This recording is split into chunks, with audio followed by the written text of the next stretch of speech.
రసవత్తరంగా సాగుతున్న ఐపీఎల్ 2025 సీజన్కు అర్ధాంతరంగా బ్రేక్ పడింది. భారత్, పాకిస్తాన్ దేశాల మధ్య జరుగుతున్న యుద్ధం కారణంగా ఐపీఎల్ 2025 సీజన్ తాత్కాలికంగా నిలిపివేయాలని భారత ప్రభుత్వం భావించింది. భారత ప్రభుత్వం కూడా బీసీసీఐ అలా చేస్తేనే మంచిదని పేర్కొనడంతో బీసీసీఐ కూడా ఐపీఎల్ను తాత్కాలికంగా నిలిపివేసింది. నిన్న రాత్రి వరకు కూడా ఐపీఎల్ మ్యాచ్ నిర్వహించాలని బీసీసీఐ భావించింది. ఐపీఎల్లో జరగబోయే మ్యాచ్లన్నీ కూడా సురక్షిత ప్రాంతాల్లోనే ఉన్నాయని బీసీసీఐ అధికారులు కూడా ప్రెస్ మీట్లో చెప్పారు.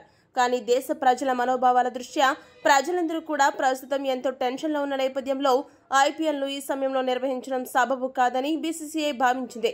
దీనికి తోడు విదేశీ క్రికెటర్లు చాలా మంది తమ భద్రతపై ఆందోళన వ్యక్తం చేశారు. వీలైనంత త్వరగా తమ దేశాలకు వెళ్లిపోవాలని భావిస్తున్నారు. ఈ టెన్షన్ పరిస్థితుల్లో తాము ఐపీఎల్లో ఆడలేమని బీసీసీఐతో విదేశీ క్రికెటర్లు కరాఖండిగా చెప్పేశారు. ఇలా అనేక కారణాల దృష్ట్యా బీసీసీఐ ఐపీఎల్ 2025 సీజన్లో తాత్కాలికంగా నిలిపివేసింది. నిరవధికంగా వాయిదా వేసింది. మళ్లీ పరిస్థితులు సద్దుమణిగాక ఈ సీజన్ను పునః ప్రారంభించే అవకాశం అయితే ఉంది. కాకపోతే అది ఎప్పుడు అనే విషయంపై అయితే క్లారిటీ లేదు. అంతేకాదు, నిన్న అర్ధాంతరంగా ముగిసిన పంజాబ్ ఢిల్లీ మ్యాచ్ని కూడా మళ్లీ ఐపీఎల్ స్టార్ట్ అయినప్పుడు రీస్టార్ట్ చేస్తారు. ఈ కారణంతో ఇరు జట్లకు ఇప్పటివరకు పాయింట్స్ని కేటాయించలేదు. ఇక ఈ సీజన్ వాయిదా పడడంతో జూన్ నుండి మొదలయ్యే ఇంగ్లాండ్ టెస్ట్ సిరీస్ కోసం టీమిండియా సమాయత్తమయ్యే సూచనలు కనబడుతున్నాయి. అంతేకాకుండా బీసీసీఐ మరో 2 సంచలన నిర్ణయాలు తీసుకుంది.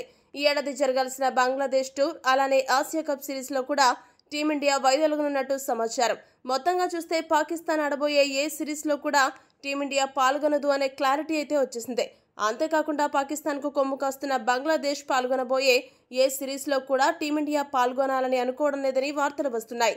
మొత్తానికి బంగ్లాదేశ్, పాకిస్తాన్ జట్లను క్రికెట్లో ఏకాకి చేసి క్రికెట్లో వాళ్ళ నడ్డి విరచడమే భారత ప్రభుత్వం లక్ష్యంగా కనిపిస్తుంది.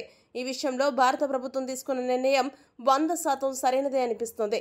మరి ఈ విషయంలో మీ అభిప్రాయాన్ని కామెంట్ సెక్షన్లో కామెంట్ చేయండి. మరిన్ని స్పోర్ట్స్ అప్డేట్స్ కోసం మా ఛానల్ను సబ్స్క్రైబ్ చేసుకోండి.